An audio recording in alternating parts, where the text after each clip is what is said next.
Hello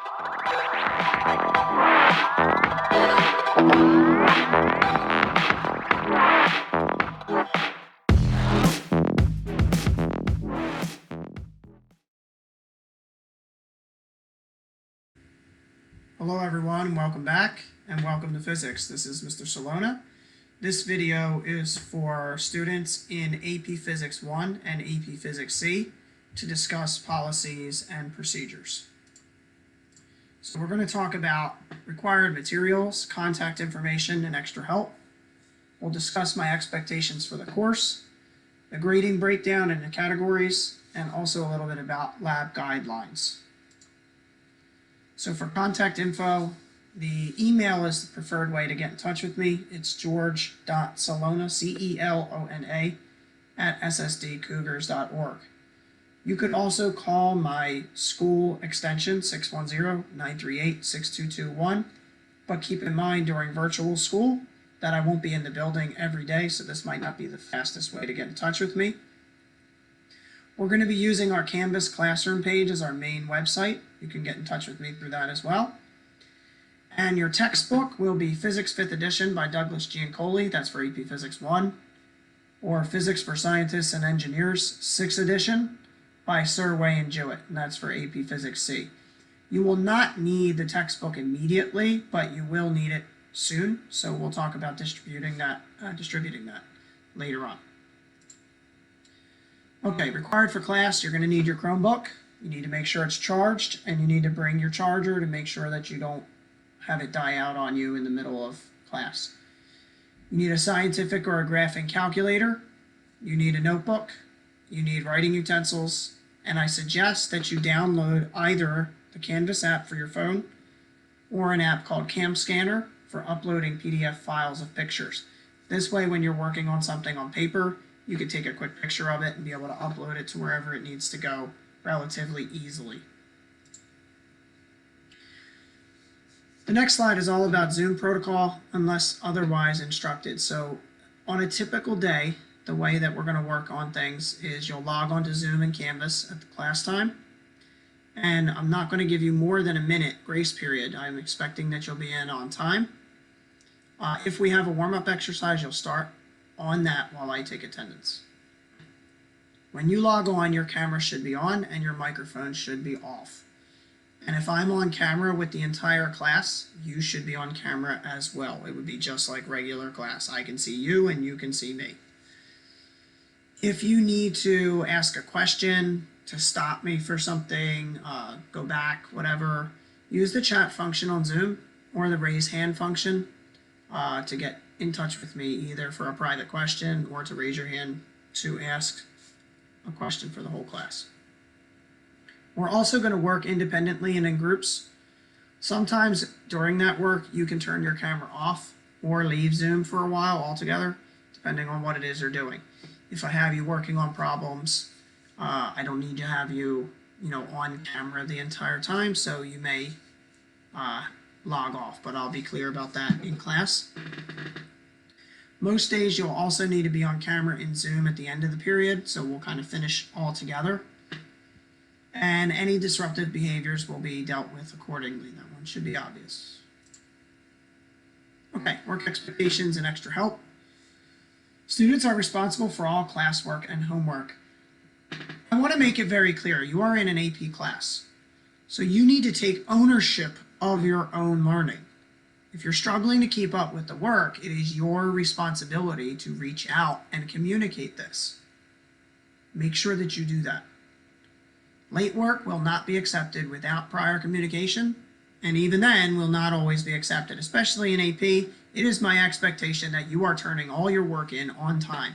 You better have a really, really good excuse if you're not going to turn something in on time.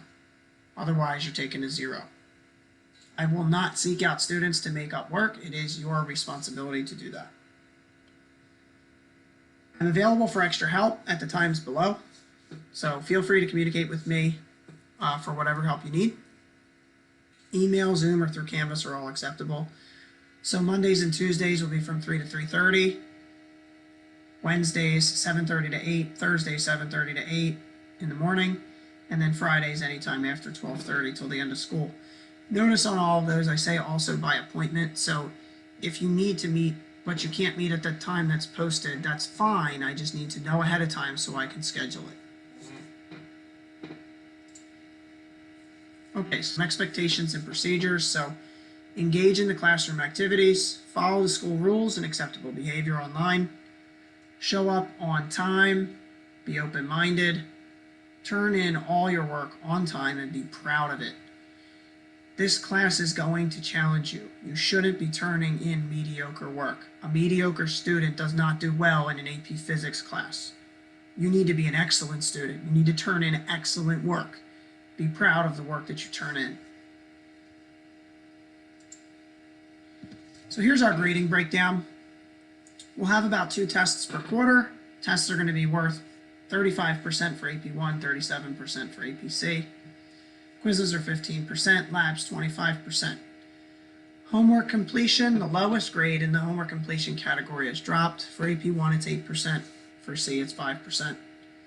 End of chapter, chapter at a glance, and AP classroom assignments, 10% for AP1, 15% for APC, and then other classwork, 7% for AP1, 3% for APC.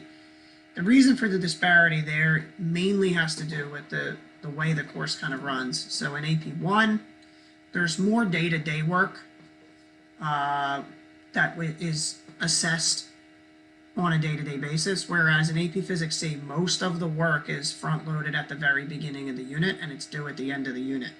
So students are spending a lot of time working on stuff that's due later.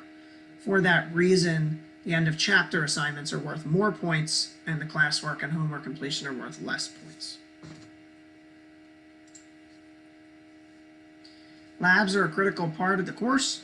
During virtual school, most labs will either be demonstrated by me or you'll do some sort of virtual assignment and you'll be asked to work with the data. Sometimes you'll be asked to do pieces of a formal lab report. Other times you'll need to write an entire report. There's going to be resources available on Canvas that, along with the syllabus, are designed to help you do a good job on labs, so follow their lead. Seek out my feedback on labs before they're due. So usually I get a good number of students who will write a draft of their lab work and turn it into me ahead of time and say, you know, Mr. Celona, can you take a look at this? And I'll take a look, give them some feedback, tell them some things that they could work on, and they'll make some changes before they turn it in and do an even better job on it. Okay, so in AP, our keys to success, our steps to a 5, are going to be, first of all, that you push yourself. You have to work harder than you ever did before. Especially if you're taking AP Physics 1, I can tell you, and I don't say this with any hesitation, this will be the hardest class you take this year. I don't care what other classes you take in calculus, chemistry, whatever. None of it is going to compare to the difficulty of this class. You're going to need to work as hard as you can to be able to do well. Mediocre students do not do well in AP Physics. And if you're in Physics C, your job is to get better than you were last year, whether you took honors or you took, AP1. We need to make sure we push each other, so expect excellence from your classmates, and you're going to be pushed by me, so you don't even have to worry about that part. That will happen. Trust the process. Engage in the activities and work your best. It's going to pay off. Both AP Physics classes are very challenging, but we get great results. Much better than state and national averages. So even though, for example, the pass rate in AP Physics 1 is incredibly low nationally, we do way better in Springfield than state and national averages. But I say that with a caution. When students follow along and do what I'm asking them to do. The ones that don't, typically don't do well. Okay, any questions about policy? Shoot me an email, a message in Zoom, or we can discuss. And thank you guys, and let's start off the year strong together.